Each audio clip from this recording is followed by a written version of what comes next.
Hello aunty. नमस्ते aunty. कैसी हो आंटी? कौन हो तुम लोग? तेरे को कितनी बार बोला था कि कंजनी सेठ के रास्ते से हट जा। तुम लोग ये जो कुछ कर रहे हो ना, वो सही नहीं कर रहे हो। इधर बिल्डिंग बनेगा मतलब बनेगा, चाहे इसके लिए तुमको तुम्हारा पति के पास क्यों ना भेजना पड़े। धमकी दे रहे हो मुझे? जाओ, जो करना है करो।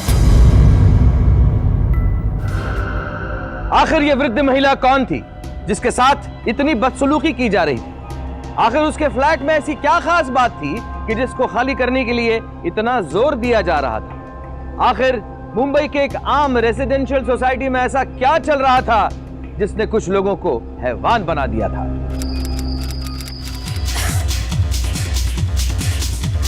कहाँ है? एवढे रात्री? ऐसे भी मेरा सर दुख रहा है और ये आवाज। अंजलि, मैं देखता हूं इनको आज इनका मैं बराबर करता हूं। अरे आवाज आज शेर के नहीं सुन सकते क्या तुम लोग? हाँ? अरे आजू बाजू में आदमी लोग रहता है, समझ में नहीं आता क्या तुमको? हेलो, हाँ पुलिस स्टेशन।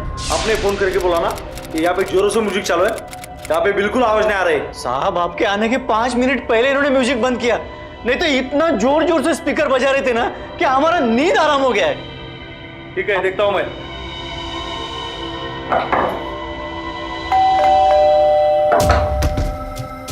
भाई साहब, आपने यहाँ पे म्यूजिक की आवाज सुनी? म्यूजिक? हाँ, मैंने तो कुछ नहीं सुना था, मैं तो आराम से सो रहा था। अरे भाई, झूठ क्यों बोल रहे हो? अरे साहब, आप खोटा बोलते हैं। ये तो बोल रहे यहाँ पे म्यूजिक नहीं बजा। साहब, तो कहाँ पे पूछा? सब उधर बजा, उधर पूछो आप। भाई साहब, म्यूजिक बजा था। नहीं साहब, हम लोग तो आराम से सो रहे थे, हम लोग म्यूजिक क्यों बजाएंगे? झूठ बोलते हैं सब। ये रोज कोई ना कोई कंप्लेन करता है, कभी बिजली के लिए, कभी पानी के लिए। इसका रोज का किच-किच है। नहीं साहब, खोटा बोलते हैं, झूठ बोल रहे हैं, सब मिले नहीं सब। चुप, इस बार छोड़ देता हूँ। अगले टाइम झूठी कंप्लेंट की ना तो अंदर कर दूंगा। ये कंप्लेंट करने का था मेरे को, कंप्लेंट करने का था मेरे को।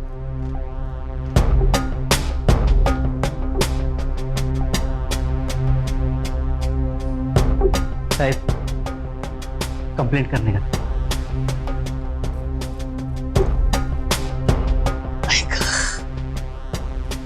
साहब, वो हमको हमारा इंद्रलोक सोसाइटी और कंजानी बिल्डर्स के खिलाफ कंप्लेंट करने गए आपके पास। क्या क्या उन लोगों ने आपके साथ? उन लोगों ने हमारा घर खाली करवाने के लिए हमारा जीना मुश्किल कर दिया है। वो हमारा बिल्डिंग रीडेवलपमेंट में गया है ना, लेकिन हमारा जूना घर के बदले में वो जो हमको घर दे रहा है ना, वो उसका आधापन नहीं है और भावपन बिल्कुल कम दे रहा है। ऐसा कैसा में घर छोड़ के जाएगा और वो छोटे से घर में जाके रहेगा उधर, वो भी 3 साल के लिए। और इधर नहीं साहब, वो बहुत दूर दे रहा है। हमने मना किया, हम बोला हम नहीं जाएगा। अब वो बिल्डर हमारे सोसाइटी वालों के साथ मिलकर परेशान करके रख दिया है ताकि हम परेशान होके वो घर छोड़ के उधर से चला जाए। साहब, वो जो बिल्डर है ना, वो भी कोई अच्छा आदमी नहीं लग रहा है साहब। वो बोलता है उधर 32 माले का बिल्डिंग बनाएगा। साहब, हमारा बिल्डिंग तो उधर कोस्टल एरिया में आता है ना, उधर तो 12 माला बिल्डिंग बनाने का परमिशन है खाली। फिर वो ऐसा कैसा उधर 32 माले का बिल्डिंग बनाएगा, वो भी बिना परमिशन का? इन लोगों ने तो हमारा रहना मुश्किल कर दिया है उधर। आप हमारा कुछ करो साहब। ठीक है, देखते हैं हम क्या मदद कर सकते हैं। मुंबई में बसे हर मध्यम वर्गीय परिवार का एक ही सपना होता है, अपना फ्लैट लेना। जीवन भर मेहनत करके, अपनी सारी जमा पूंजी निवेश करके, बैंक की किश्तें भर भर के कुछ खुशकिस्मत लोग अपना यह सपना पूरा कर पाते हैं। पर अफसोस, बावजूद इसके उन्हें सुकून या चैन नहीं मिल पाता। आखिर क्यों? एक आम वजह है मुंबई में बढ़ता रीडेवलपमेंट का चलन। इसके तहत बिल्डर सोसाइटी को अपने पक्ष में करके निवासियों को बड़े और बेहतर घर की पेशकश करके, क्लब हाउस, पार्क जैसी सुविधाओं का वादा करके उनकी बिल्डिंग का पुनर्विकास करता है। यह सौदा दूर से जितना अच्छा लगता है, नजदीक से इसकी कड़वी सच्चाई सिवाय तकलीफ के कुछ नहीं देती। दरअसल ऐसी योजनाओं में बिल्डर का एकमात्र लक्ष्य होता है प्राइम प्रॉपर्टी को दोबारा बनाकर उनमें ज्यादा फ्लोर्स बनाना और फिर उन्हें ज्यादा मुनाफे में बेचना। मुनाफे का यही लालच कई बार कुछ लोगों का सिर्फ चैनो सुकून नहीं, सब कुछ छीन लेता है। आज सावधान इंडिया में देखिए अनिल देवरा और विलास देवरा की कहानी, जिनकी जिंदगी के आखिरी पलों में पुनर्विकास के नाम पर ना सिर्फ उनके सपनों का घर बल्कि उनका सब कुछ छीन लिया गया। अरे तो एक ही सीमेंट वाला है क्या? दूसरा जाके देखो, हजारों है। और लेकिन सुन, जो सबसे सस्ता देगा ना उसी से खरीदना, समझा? लेकिन साहब सस्ते सीमेंट की क्वालिटी कोई भरोसा नहीं है। ताजमहल नहीं बनाने का है मेरे को, रेसिडेंशियल बिल्डिंग बनाने का है और 100 साल खड़ी नहीं रखने का इसको, समझा? एक मिनट। हाँ पाटिल बोलो। कंजानी साहब, आपको कुछ बताना है?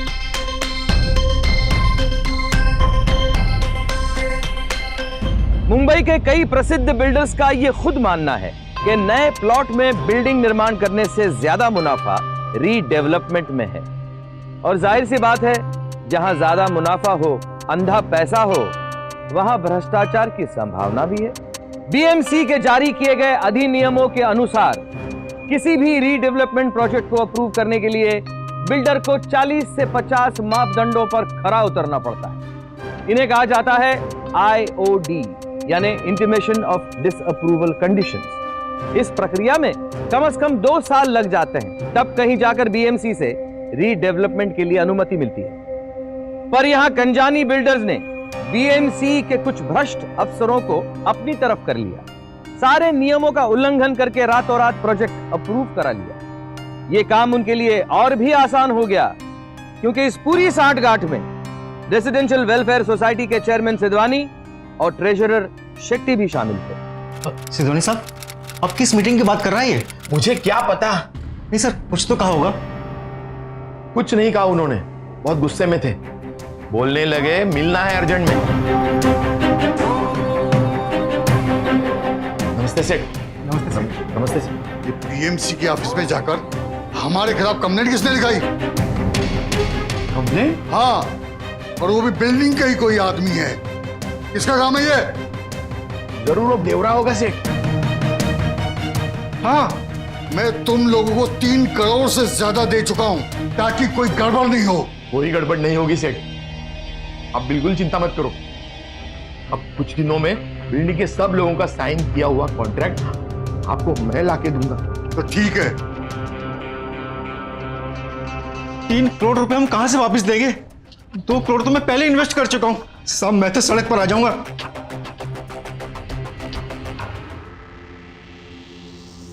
ये क्या है? हा? मेरे घर में तुम लोग ये पैसा लेके चलो चलो उठो, निकलो, पहले मेरे घर से बाहर निकलो, ये उठाओ पैसा। हाँ? अरे क्या समझता है तुम लोग कि मैंने तुम लोगों का काम ये पैसे के लिए रोका है? नहीं, तुम लोग जो काम कर रहे हो वो गलत है। अरे तुम लोगों को चाहिए था कि सब बिल्डर्स लोगों को मिला के टेंडर निकालने का, और उसके बाद जिसका टेंडर अच्छा होएगा उसको काम देने का था। अरे ये कंजानी बिल्डर, अरे ये ठग रहा है, हम लोगों को ठग रहा है। देवरा साहब, कभी तो आप ये कहते हो कि आप ये पैसे के लिए नहीं कर रहे हो, और कभी भावतोल की बात कर रहे हो। आप 1 नंबर के लालची हो। मैं लालची नहीं हूँ, मेरे को उतना ही मांगता है जितना मेरा हक है। लालची तुम हो, तुम। और तुम लोगों ने वो कंजानी बिल्डर से पैसा खा के वो बीएमसी के ऑफिसर को भी अपने साथ मिला लिया। हाँ, एक को भी नहीं छोड़ेगा मैं। विलास, उठो तो, देखो तुम्हारे दवाई का टाइम हो गया है। विलास,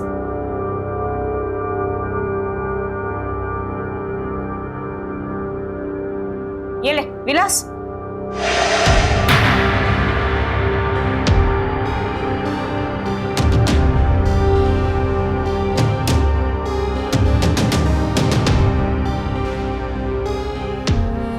दिल का दौरा पड़ने से विलास देवरा की मृत्यु हो गई। सच्चाई और ईमानदारी की एक आवाज हमेशा के लिए खामोश हो गई। सवाल यह उठता है कि इस मौत का जिम्मेदार कौन था? सीधे तरीके से सिद्धवानी को कटघरे में खड़ा नहीं किया जा सकता था, मगर एक बात तो जाहिर थी कि विलास देवरा की इस अकस्मात मृत्यु के पीछे वही मानसिक दबाव था जिसका जिम्मेदार था सिद्धवानी। विलास देवरा की मौत होते ही अंजलि देवरा ने अपनी जिंदगी का एकमात्र सहारा खो दिया। जीवन की सांझ में व्हील चेयर पर कटेगी उनकी जिंदगी। इस सब के बावजूद क्या सोसाइटी अब उन पर अपना प्रेशर कम करेगी या हालात और भी ज्यादा बिगड़ जाएंगे?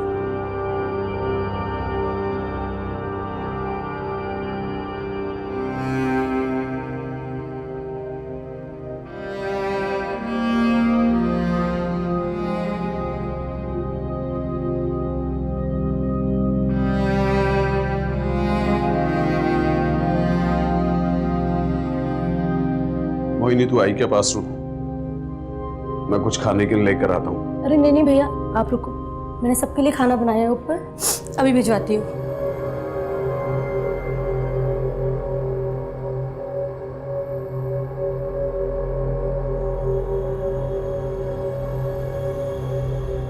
तुम हिम्मत नहीं हारना अंजलि, विलास भाई का काम अभी तक हुआ नहीं। कैसे हिम्मत नहीं हार देशमुख भाई साहब, कल तक जो पड़ोसी हमारे अपने परिवार जैसे थे, आज पैसों के खातिर वो हमारे दुश्मन बन गए। अभी तुम्हारे बाबा को उन्होंने मार दिया।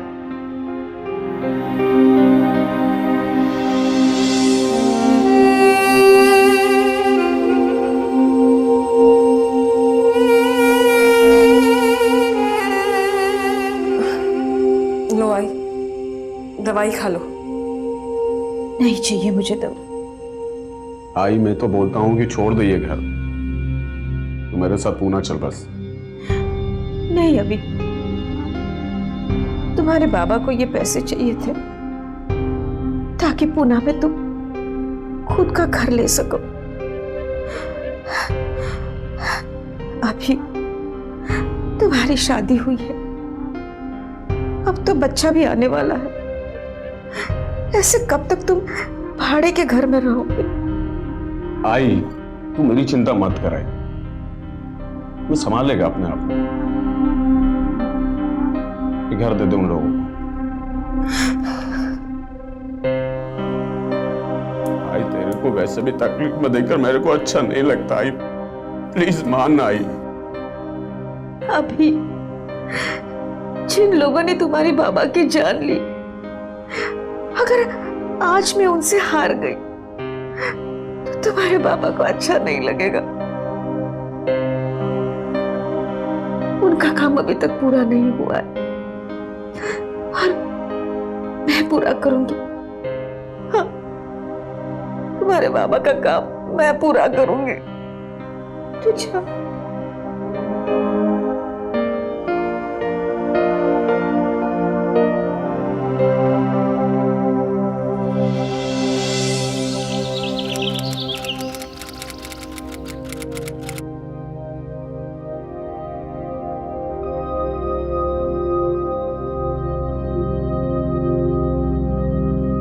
आप लोग खाइए, मैं चाय लेकर आती हूँ।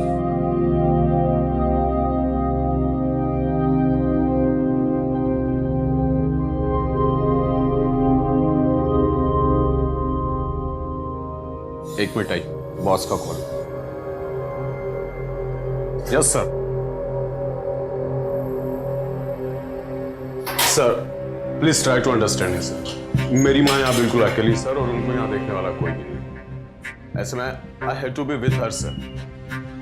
मुझे सर कुछ दिनों के लिए अपनी लीव एक्सटेंड करनी है सर। सॉरी अभिषेक, मैं समझता हूँ पर मैं कुछ नहीं कर सकता। मैं तुम्हें ऑलरेडी 6 दिन की छुट्टी दे चुका हूँ। परसों तक ऑफिस में आ जाओ, ठीक है? रखता हूँ सर।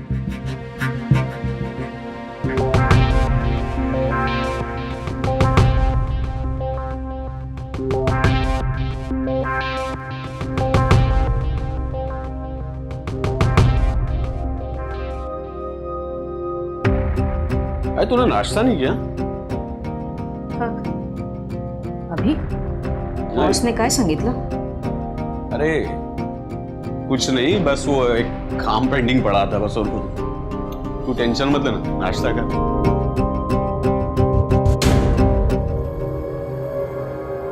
इनके घर में एक बूंद भी पानी नहीं आना चाहिए, समझे? जल्दी करो। क्या हो गया शेट्टी? हो गया बिजली का काम। अरे फोन चार्ज क्यों नहीं हो रहा? लाइट चली गई क्या? मैं बाहर जाकर देखता हूँ जरा। मैम साहब, पानी चला गया, कपड़ा बर्तन कैसे करूंगी? पानी चला गया? अरे अभी बिजली फिर पानी, ये सब हो क्या रहा है? हो नहीं रहा है, कर रहा है सिद्धवानी। ये सब वो जानबूझकर कर रहा है ताकि मैं इस घर को खाली करूं, इसीलिए परेशान कर रहा है। जाऊन सांग त्याला, मैं ये घर खाली नहीं करूंगी, कभी नहीं। सिद्धवानी जी, अचानक घर की बिजली और पानी दोनों चले गए। प्लीज चलकर जरा देखिए कि प्रॉब्लम क्या है। मुझे और कोई काम नहीं है क्या? तुम्हारी प्रॉब्लम है, तुम देखो। क्या मतलब हमारी प्रॉब्लम है? बिल्डिंग के मेंटेनेंस इंचार्ज आप है, ये काम आपका है ना? इतने सालों से आप हमारे पड़ोसी, और आप मुझसे इस तरीके से बात कर रहे हैं। देखो अभिषेक, मुझे तुमसे, अंजलि जी से या तुम्हारी प्रॉब्लम से कुछ भी लेना देना नहीं। क्या मतलब? मैंने पहले ही प्यार से समझाया था कि पैसे ले लो और घर खाली करो, तुम सबके लिए अच्छा रहेगा। आगे कुछ भी हो सकता है।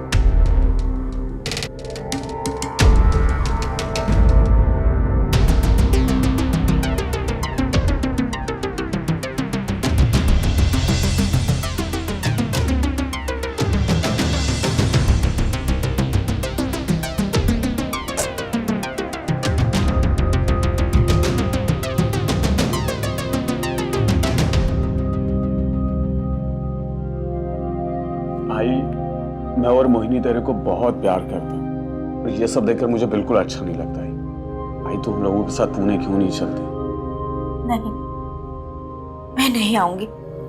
आई तो समझने की कोशिश करना, ये लोग बहुत खतरनाक हैं। जब तक ये रीडेवलपमेंट का काम नहीं हो जाता तब तक ये लोग चुप नहीं बैठेंगे और तुझे ऐसे ही परेशान करते रहेंगे। तो मेरी चिंता मत कर मोहिनी। आई तू समझती क्यों नहीं है? मोहिनी बिल्कुल ठीक बोल रही है। आई आज तो मैंने बिजली और पानी का काम करवा दिया, कल को ये लोग फिर तुझे परेशान करेंगे। तू अकेली है, तू क्या करेगी? आई देख आई, मैं हर वक्त तेरे साथ इधर नहीं रह सकता हूँ, और आई उधर भी काम बहुत सारा पड़ा हुआ। प्लीज आई मान जाना, चलना हमारे साथ। तूने अभी अगर मैं यहाँ से चली गई तो अपनी शक्ल आईने में कभी नहीं देख पाऊंगी। जिस काम के लिए तुम्हारे बाबा की जान गई, उसे मैं कैसे छोड़ दूं? नहीं, मैं यही रहूंगी। लेकिन आई तू समझती क्यों नहीं है? तू मेरी चिंता मत कर अभी, मुझे कुछ नहीं होगा। और अगर कुछ हुआ भी ना तो यहाँ पे देशमुख भाई साहब है, रीचा है, शिवम है ना मेरी देखभाल करने के लिए। अभी तू जा, तेरे काम पे ध्यान दो, और हाँ, मोहिनी का भी ख्याल रखना।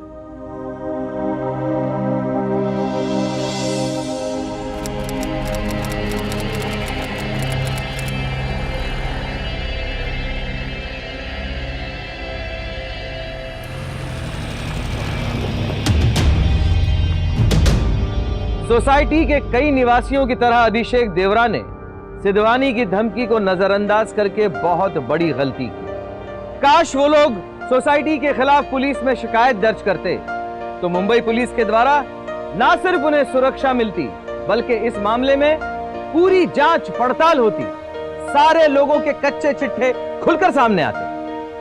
अफसोस, अंजलि देवरा और उनके बेटे अभी दोनों ने इसमें से कुछ नहीं किया। अंजलि देवरा के बेटे और बहू दोनों पुणे के लिए रवाना हो गए। अंजलि देवरा अब अपने फ्लैट में अकेली रह गई, वही फ्लैट जिसे खाली कराने के लिए सिद्धवानी अब किसी भी हद तक गिरने के लिए तैयार था। वॉचमैन, जरा ऊपर आना। इधर आ। तू बिल्डिंग का वॉचमैन है कि देवरा मैडम का सेक्रेटरी? अगली बार उनके काम के लिए गया ना तो बिल्डिंग और नौकरी दोनों से निकाल दूंगा। चल जा। मैं कल से काम पे नहीं आने वाली हूँ, मुझे दूसरी जगह पे अच्छी पगार वाली नौकरी मिल गई है। किसके पास? वो सेक्रेटरी मैडम है ना, उनके यहाँ। मैम साहब, मेरा हिसाब करके रखना, कल आके पैसे लेके जाऊंगी, ठीक है? अब मैं चलती हूँ।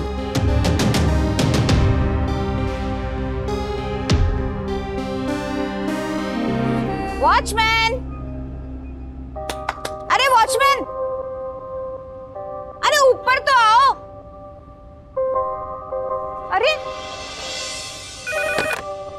हेलो, मैं इंद्रलोक सोसाइटी से अंजलि देवरा बोल रही हूँ। मुझे अपनी दवाइयाँ मंगवानी थी, क्या आप उसे घर पे भेज सकते हैं? हाँ मैडम, अभी भिजवाता हूँ। अरे 1 घंटा हो गया, अभी तक नहीं आया। हेलो, मैं अंजलि देवरा बोल रही हूँ। आपने अभी तक मेरी दवाइयाँ नहीं भेजी। भिजवाई थी अंजलि मैडम, लेकिन आपके सोसाइटी वालों ने अंदर आने नहीं दिया लड़के को। क्या? बोले सोसाइटी में डिलीवरी अलाउड नहीं है।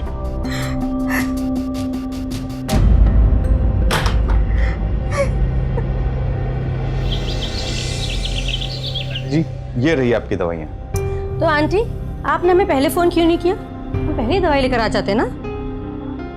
मैंने सोचा कि तुम दोनों को क्यों तकलीफ दूं। अरे इसमें तकलीफ की क्या बात है? कुछ भी काम हो आप बेझिझक बोल दिया कीजिए। पता नहीं अब कितना दिन तक मैं जिंदा रहूंगी। जीना हराम कर दिया है इन लोगों ने मेरा। जीना तो हमारा भी हराम कर दिया इन लोगों ने। बीएमसी में कंप्लेंट कर दी मैंने इनकी। बिल्डिंग के रीडेवलपमेंट में स्टे मिल जाएगा हम लोग को शायद। हाँ आंटी, आप बस हिम्मत रखिए, हम लोग हैं ना आपके साथ। देखते हैं ये लोग हमारा क्या बिगाड़ लेते हैं।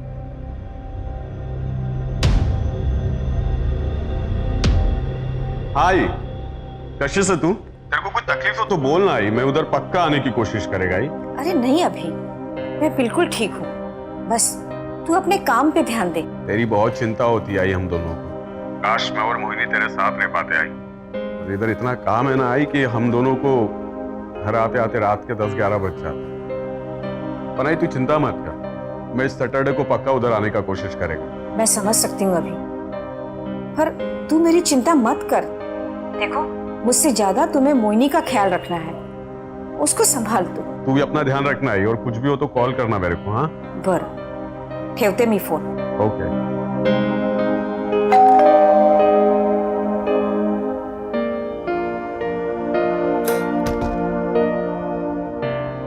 जी, विलास देवरा यहीं पे रहते हैं? हाँ, मैं उनकी पत्नी हूँ। जी, उनके लिए ये रजिस्टर्ड लेटर आया, यहाँ पर साइन कर दीजिए। विलास के नाम का खत?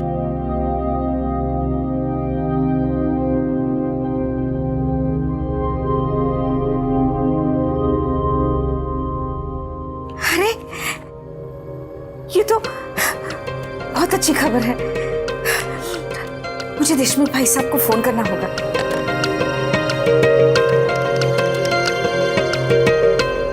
हेलो देशमुख भाई साहब।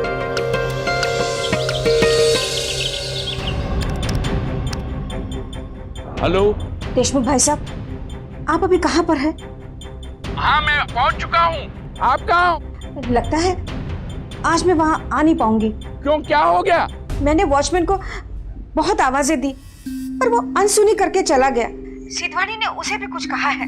बिल्डिंग की लिफ्ट भी उन्होंने बंद कर दी है, इसीलिए मैं आज नहीं आ पाऊंगी। भाई साहब, कल रात को मैंने आपको वो आरटीआई का लेटर दिया था ना, आप एक काम कीजिए, आप उसे लेकर जो भी आगे की कार्रवाई करनी है उसे पूरी कर दीजिए। आप घबराओ मत, मैं सब संभाल लूंगा। अरे अब तो 1 हफ्ता हो गया मिस्टर सिद्धवानी, और उस बिल्डिंग पर स्टे ऑर्डर लगाने की बात चल रही है। हमने बहुत कोशिश की है ना शेट्टी? अरे उसको तो मैं संभाल लूंगा, उसके लिए तुमको कुछ करने की जरूरत नहीं है। आपका मतलब क्या है? आप क्या करना चाहते हैं? वही जो तुम लोगों ने नहीं किया मैं करूंगा। भाई तूने मुझे कुछ बताया क्यों? वो तो मुझे शिवम का फोन आया था, तो पता चला कि कैसे ये लोग तुझे परेशान कर रहे हैं। तू मेरे साथ पुणे चल रही बस। तो क्यों परेशान हो रहा है अभी? अब मेरी चिंता करना तू छोड़ दे। भाई तू सुनती क्यों नहीं है? भाई ये कुछ भी कर सकते हैं। तो ठीक है, मैं भी देखती हूँ कि वो क्या करेंगे मेरा। समझो फ्लैट आपका हो गया।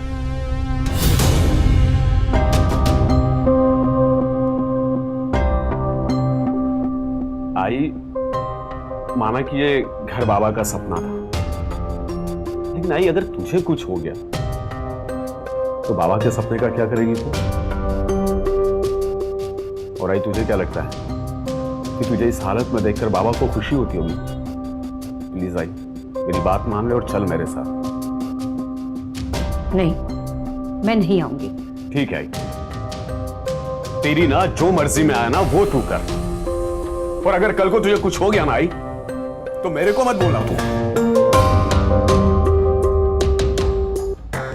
तेरी इस जिद के कारण ना मैं तुझसे इतना दूर चला जाऊंगा कि चाहकर भी तेरी मदद को नहीं आ पाऊंगा।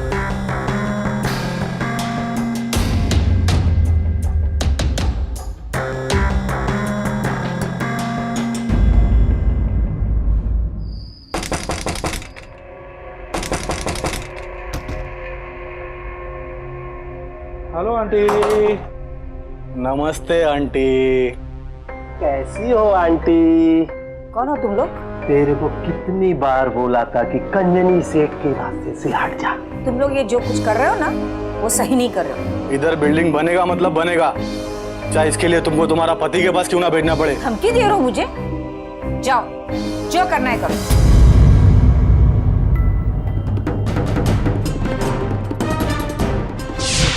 अभी आई अंदर, चल चल चल चल। तो आपको रिपोर्ट लिखवानी है? जी इंस्पेक्टर साहब। किसके खिलाफ? बिल्डिंग के चेयरमैन चंदर सिद्धवानी और बिल्डर नरेश कंजानी के खिलाफ। वो बिल्डर कंजानी यानी नरेश कंजानी? क्यों, क्या हुआ? कुछ नहीं। तुम्हारा मतलब वो चेयरमैन सिद्धवानी और बिल्डर कंजानी जो आपको जगह खाली करने के बारे में? जी इंस्पेक्टर। अब आप क्या करेंगे इंस्पेक्टर साहब? आई की हालत देख रहे क्या की उन लोगों ने? मतलब कि आप उन लोगों को कब तक अरेस्ट करेंगे? ये बगा, रिपोर्ट ले लें, जो कुछ होगा आपको खबर कर देंगे। देखते हैं आगे जाके क्या करते हैं। देखते हैं का क्या मतलब है इंस्पेक्टर? जबरदस्ती घर खाली करने के लिए उनके ऊपर केस तो बनता है ना, और बस आप यूं ही कह रहे हैं कि देखते हैं। क्या कहना क्या चाहते हैं आप? देखिए, मेरा मतलब कार्रवाई करेंगे।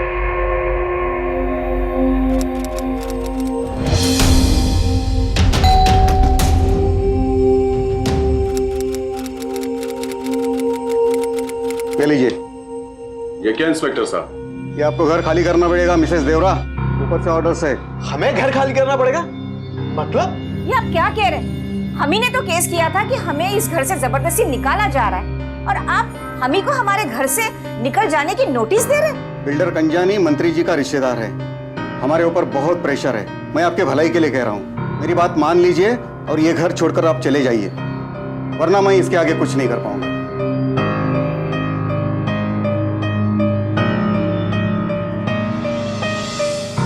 ये वही इंस्पेक्टर है जिसने हमारी कंप्लेंट लिखी थी, और अब यही हमारा घर खाली करने का नोटिस लेकर आया है। मुझे आई की बात बिल्कुल ठीक लगती है काका। हमें कोई एक ऐसा इंसान चाहिए जो लोगों तक हमारी बात पहुंचा सके, ताकि लोगों को चंदर सिद्धवानी और नरेश कंजानी जैसे लोगों की असलियत पता चल सके। वो तो है। मेरा एक दोस्त है काका, यहाँ के लोकल न्यूज़पेपर में रिपोर्टर है। आयु हमारी मदद करने के लिए तैयार है। मैं कल ही जाकर उससे मिलता हूं।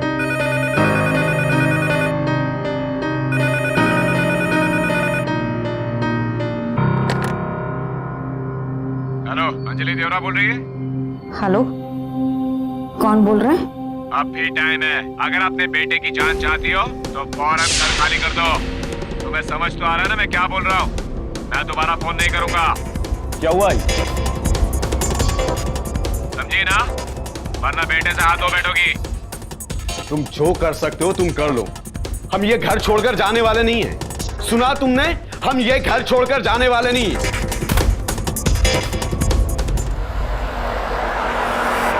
ये बता, कुछ सोचा उस बारे में जो मैंने तुझे बोला था? हाँ, और तुझे अब तक ये तो पता पड़ गया होगा कि वो लोग कुछ भी कर सकते हैं। सोच ले, तू फिर भी उनके खिलाफ जाना चाहता है? हाँ राजेश, अब बस यार, बस कैसे भी कर एक आर्टिकल छाप दे अपने इस न्यूज़पेपर में, ताकि इस केस को मजबूत करने के लिए एटलीस्ट कुछ तो हेल्प मिले। प्लीज राजेश, सिर्फ एक आर्टिकल। देख यार अभी, मैं स्पोर्ट डिपार्टमेंट से हूँ, मैं तो ये नहीं कर सकता, लेकिन तेरे लिए क्राइम वालों से बात करता हूँ, शायद वो लोग तेरी कुछ हेल्प करें। तेरे पास डॉक्यूमेंट तो है ना? हाँ लाया हूँ।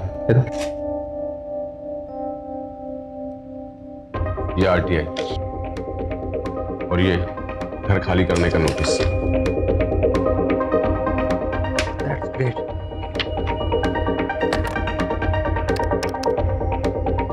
यार विमल, 1 मिनट कैबिन में आना। हाँ बोलो ना भाई। हाँ यार विमल, ये अभी है मेरा कॉलेज का फ्रेंड। अभी ये विमल, ये क्राइम डिपार्टमेंट देखता है। यार विमल, अभी को तुमसे कुछ बात करनी थी।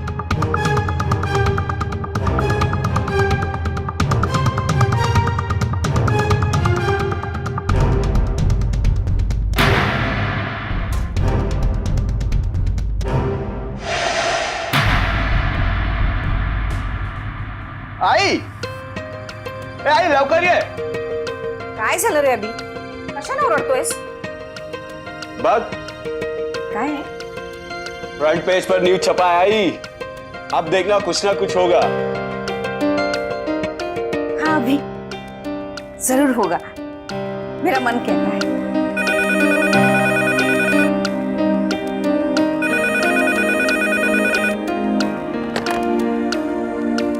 हेलो, हाँ जी, मैं राइट न्यूज से शामिक बोल रहा हूँ।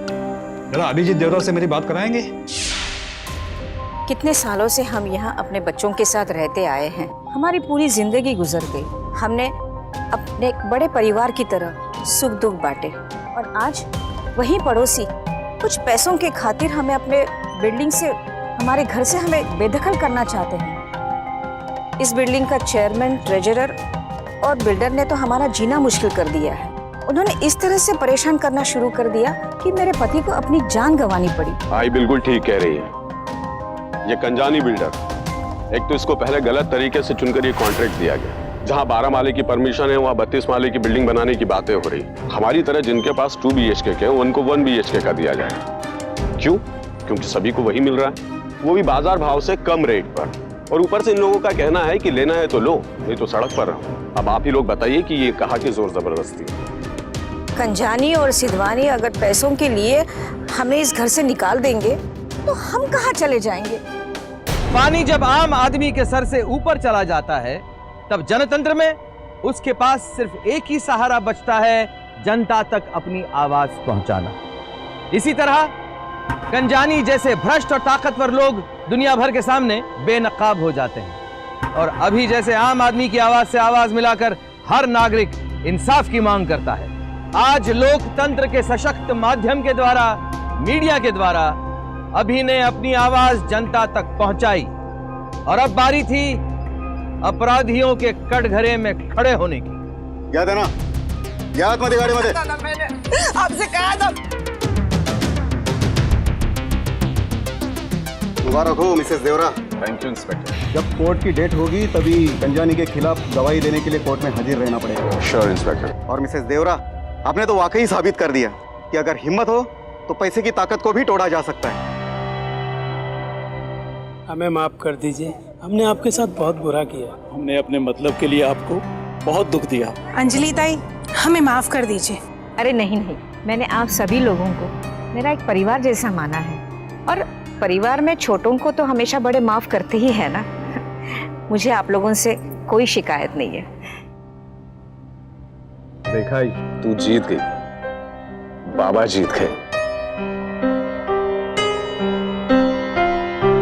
मुंबई भारत की आर्थिक राजधानी, जहां बड़े बड़े व्यापारी, उद्योगपति और बिल्डर्स रहते हैं। मुंबई स्टॉक एक्सचेंज में हर रोज लाखों करोड़ों के शेयर्स बेचे और खरीदे जाते हैं, पर कहीं इस खरीद फरोख, नफे नुकसान के बीच हमने इंसान की कीमत लगाना तो नहीं शुरू कर दिया। रीडेवलपमेंट के पीछे छुपी इन्हीं बातों से ऐसा ही एक घिनौना सच सामने आया।